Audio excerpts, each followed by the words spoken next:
Hi, I'm Greg Elin with Reynolds & Reynolds, and this is Connected. Today, I get to sit down with Casey Edwards, Chris Walsh, and Dave Bates as a follow-up to their discussion about a year ago on Retail Anywhere. Looking forward to it. Let's get connected.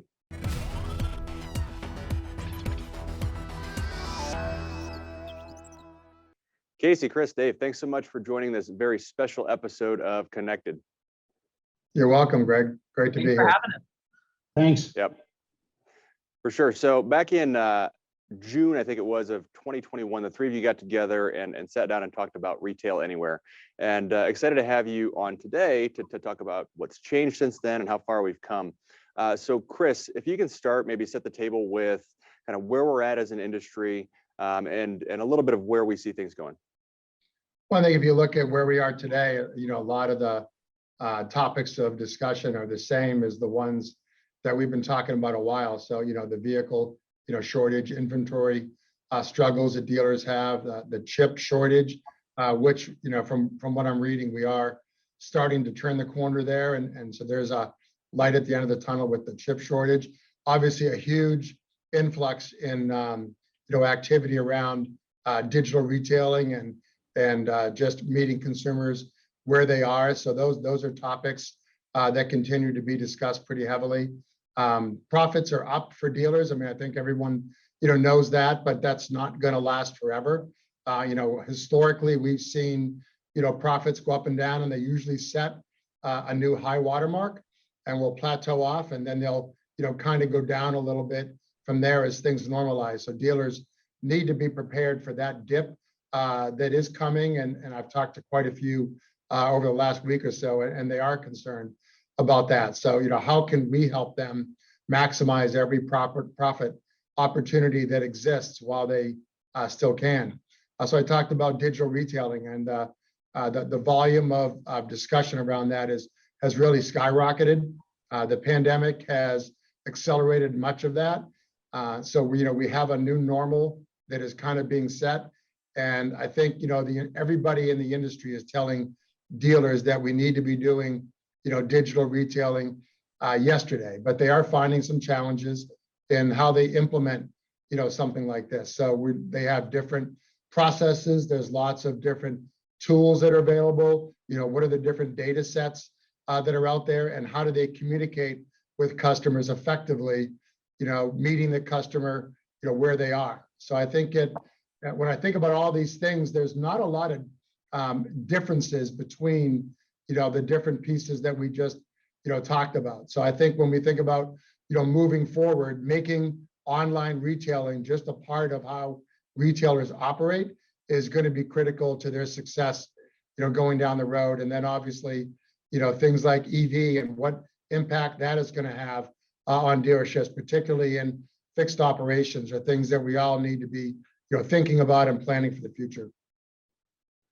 Yeah, for sure. And I would add too, a lot of the changes that we're seeing aren't necessarily gradual evolutions like we've seen in the past. I mean, it's coming pretty quickly, and it's coming from all different parts of the industry, everything from manufacturing to logistics to retail operations and consumer expectations, and even the competitive landscape with companies like Carvana and Vroom and Tesla.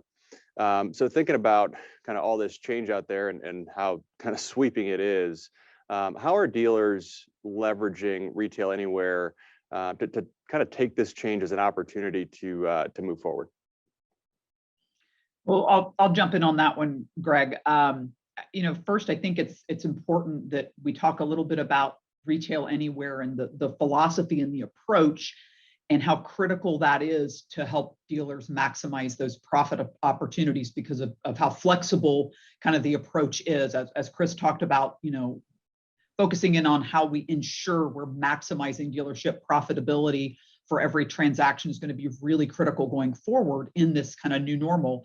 And those same core solutions that the dealership uses, whether they're in store or whether they're outside of the dealership's four walls, how do we use and leverage all of those seamlessly, but in new ways, right? And that's kind of been the key to the approach, and what everything that we've been working on comes in. It's taking our core solution set and expanding it into new possibilities to meet those changed demands and consumer expectations. Yeah, so let's go there. What have we been working on? Let's share with everybody, kind of what's new.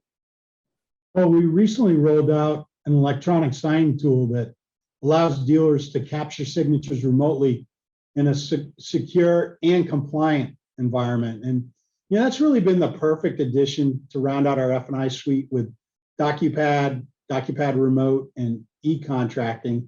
And then on the service side, we've rebuilt the entire customer experience from the online appointment scheduling to mobile check-in, sharing pictures and videos with the customer remotely, and then also getting approval from the customer for the work to be done and paying for the service anywhere.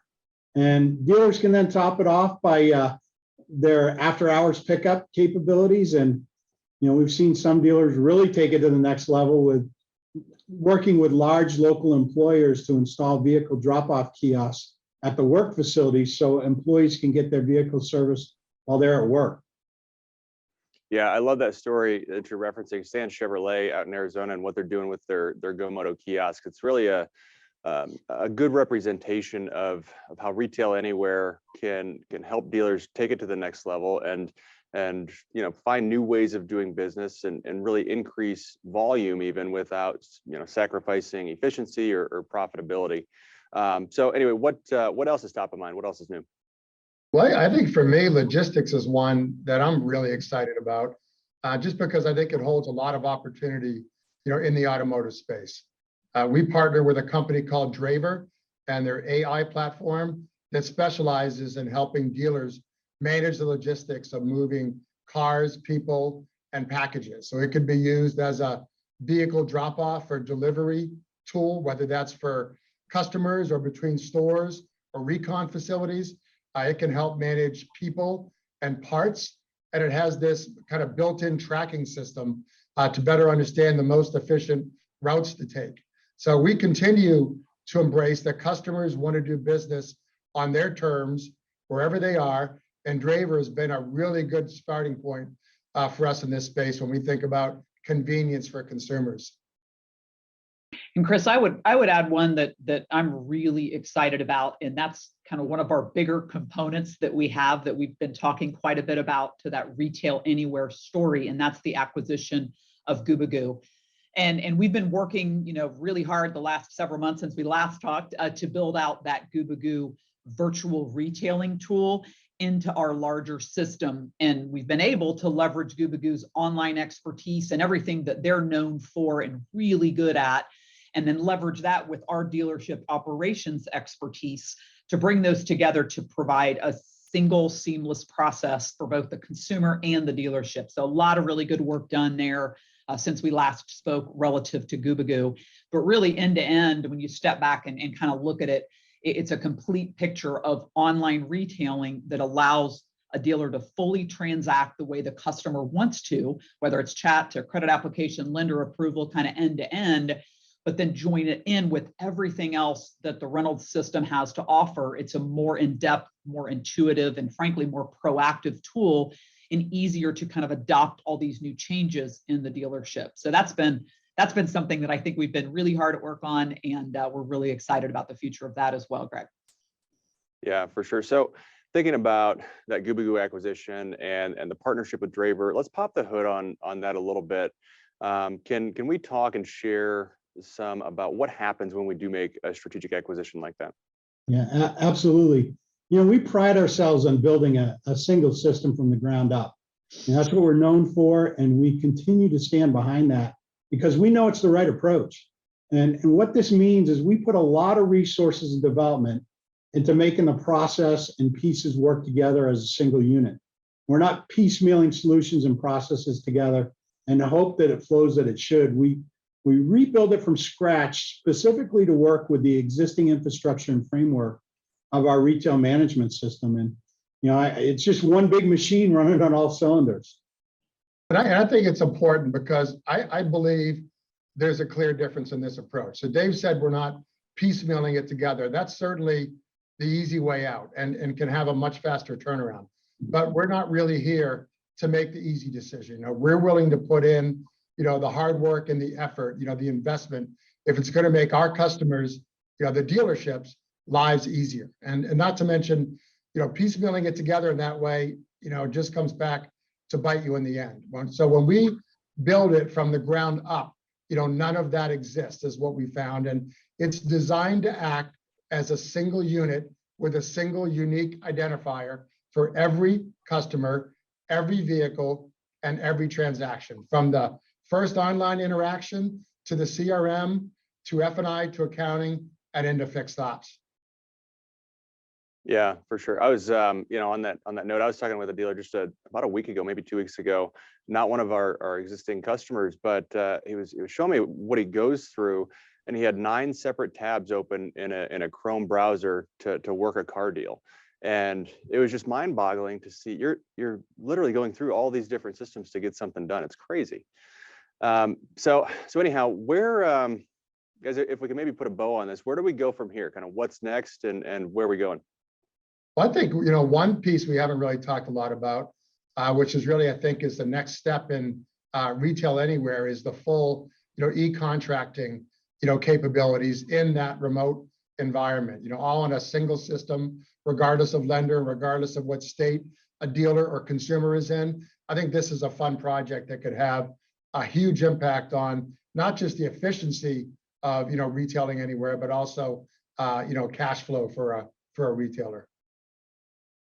Yeah, Chris, I would maybe add to use Greg's frame to put a bow on it. At the end of the day, all of these activities and initiatives that we're working on is about being able to retail anywhere, to provide every customer and every dealership employee that single seamless process, right? Whether they're online, whether they're in store, or most likely some hybrid combination of the two, and do all of that and continue to build and integrate products, do it all in a way that doesn't sacrifice what's important to the business, right? Control and profitability, accuracy and efficiency. We've got to keep those things in mind as we continue to develop out the Retail Anywhere platform. Love it. Love it. Well said. And yeah, I'm definitely excited for where we're heading. Guys, I really appreciate all of you hopping on. Want to be respectful of your time. So thanks again. And I'm sure we'll all get a chance to talk soon. Okay. Thanks, Greg. Great seeing you.